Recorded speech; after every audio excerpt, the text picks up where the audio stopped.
I titled my project A Single Walk on Poetry and Knowing Our Own Talk.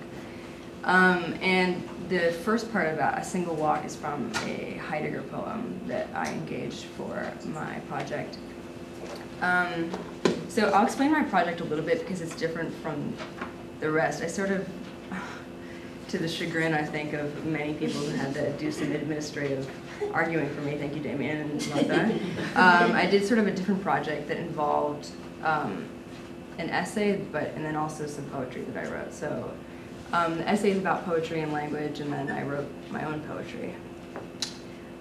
So the essay is really supposed to be introductory to the poetry and a little musing, and not really like analytical and assertive.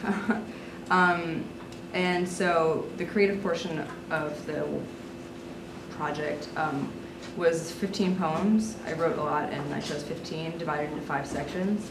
And those sections are called Poems on Language, Scenes of Thought, Some Elocutions of Natural Aspects, Quatrains of Place, and Green Verse. I'm not going to read all the poetry, don't worry.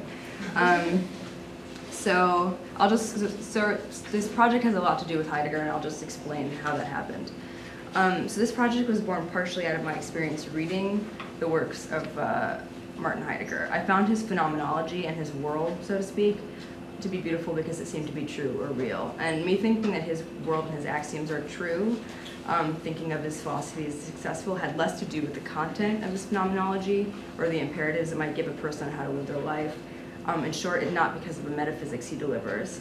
Instead, to me, his success had to do with the fact that the experience of reading his philosophy is almost itself the experience of the world that it describes.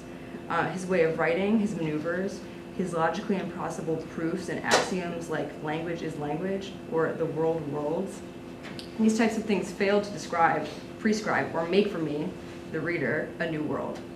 Instead, however, I had the sense that his language simply adhered to the world. Poetically, it did.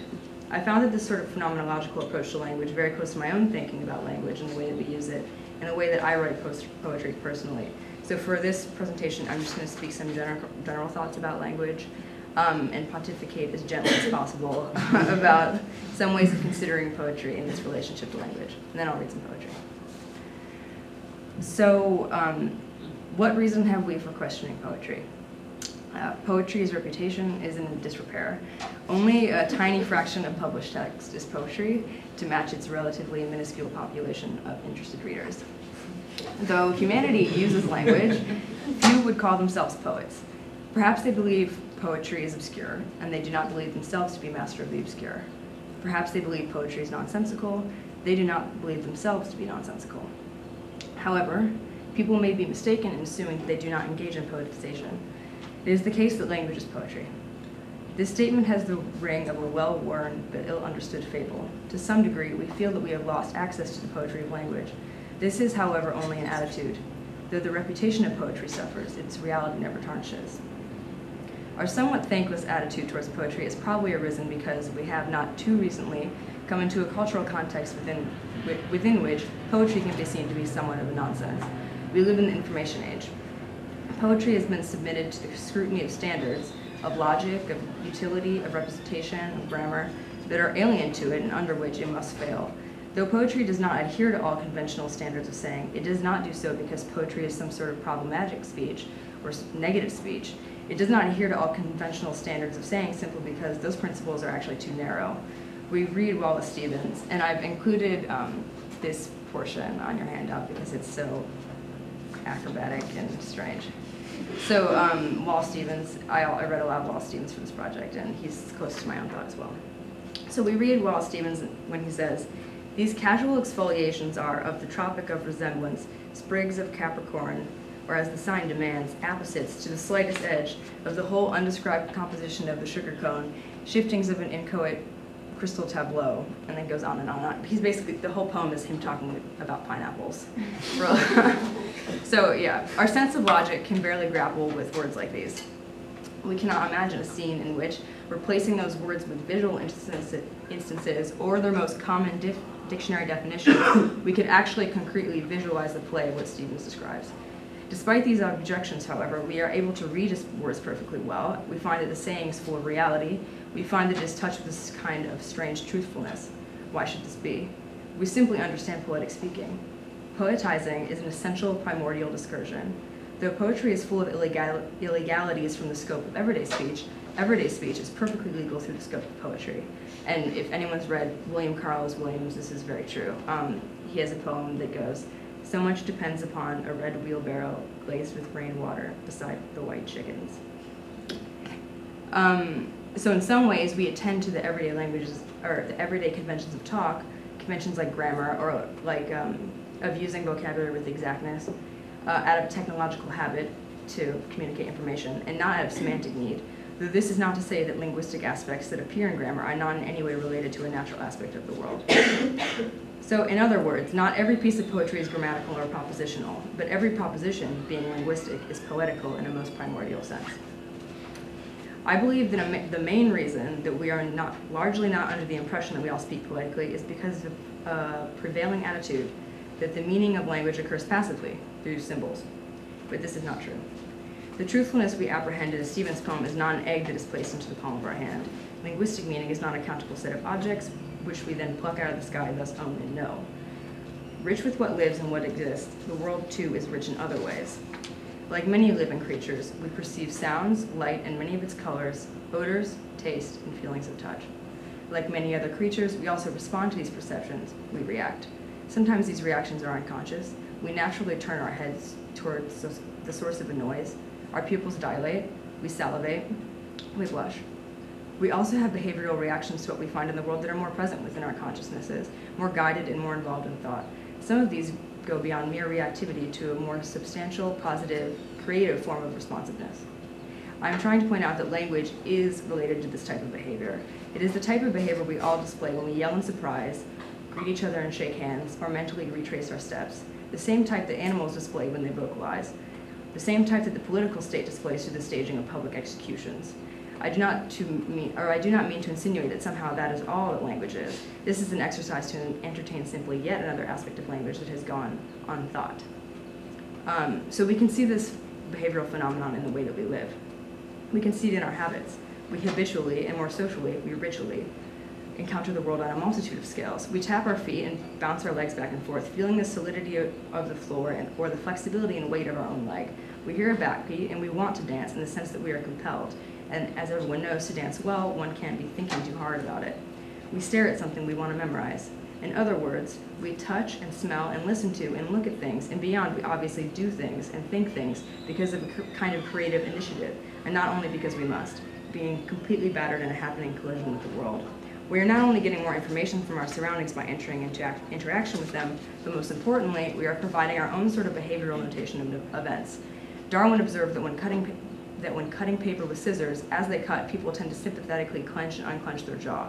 This type of human reactivity is essentially the invisible quietude in which we live and in which the world is a meaningful place. Essentially, through art, music, speech, systems of notation and language, certain behaviors, humans recreate the world we live in. We narrativize the world on a vast scale, as vast as all the action and speech that comes to mind, that is spoken and that otherwise transpires. This narrative is not something that already exists and that is mirrored in language. Similarly, speaking and other uses of language are not an experience that is wholly beholden to a state of a language. It's also a phenomenon that begets the state of language. We live creatively, refining reality, making it more acute, and growing it within experience. So it comes that language enjoys a deep proximity to thought and to reality.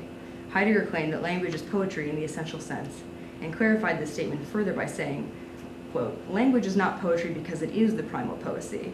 Rather, poesy takes place in language because language preserves the original nature of poetry," unquote.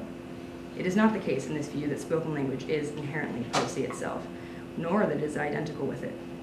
Instead, we might see our spoken language as simply the most practiced and public extension of the aforementioned behavioral process I described, and thus the closest to our thought and to shared reality. Every word that is spoken and every saying is an attendance of language to reality. It is the case that language has been attending to reality like it does for so closely and for so long, and by way of so many mouths, that we put a certain sort of trust in it, for good reason. We use it confidently, liberally, and we get results. Many people have tried to articulate the nature of the relationship between language and reality, and the nature of the separation between those two categories, if there is a separation. Perhaps these categories enjoy a relationship that is not as strained as we might assume. And there's some quotes on your sheet on the first page that sort of tantalize on that subject. And to me, they all kind of converge in a certain suggestion. So I don't know, maybe it's so you guys don't like, well, I'm sure you've read them already. But so for instance, the accuracy of accurate letters is an accuracy with respect to the structure of reality. That's Wallace Stevens. So this is the other quotes sort of like are in line with the same suggestion. And the suggestion is that culture, sociality, the way we find things beautiful, the way in which a thing or idea lends itself to its continued use or to its own proliferation, the way that reality is for us, greatly eases the task of language's relevancy to reality. For instance, objects, types of objects tend to persist. Simple tools of living, a dish, a knife, a spade, or a hat, don't fall in and out of use so long as they are needed. In this way, the signifyings of the word dish in any language are assisted by real dishes. Beyond that situation, that is the coupling of mere dishy existence and its vocal nomination, however, there is a more original situation. That the world comes forth to be named is also that the world appears to us as people. We live in poetry. For instance, no doubt it is that copper dishes exist and have continued to exist, so no doubt since the discovery of metalwork, because of the way that copper looks when it is in dish form, its flat and shine, its contour, its look of offering, and the way it takes engraving well. Words are meaningful because they are an expression of the natural experiential discursion of things. We live artistically within our use of language. Within this living, meaning does not passively occur as if it was possible to build or behold a symbol in this world that reflected some meaning without first coming to mind as something that reflected actual light or any of its colors, that reflected use, or that reflected desire. As Wallace Stevens points out, there is no ideal or symbolic concept that is not an original of the world we live and live within. Quote, the brilliance of earth is the brilliance of every paradise, end quote. It is our case that these brilliances are the topology of the world's wordliness and the broad points on which we may inhabit its discursivity. Moving in poetry, the world is eager to us, and we eager to it.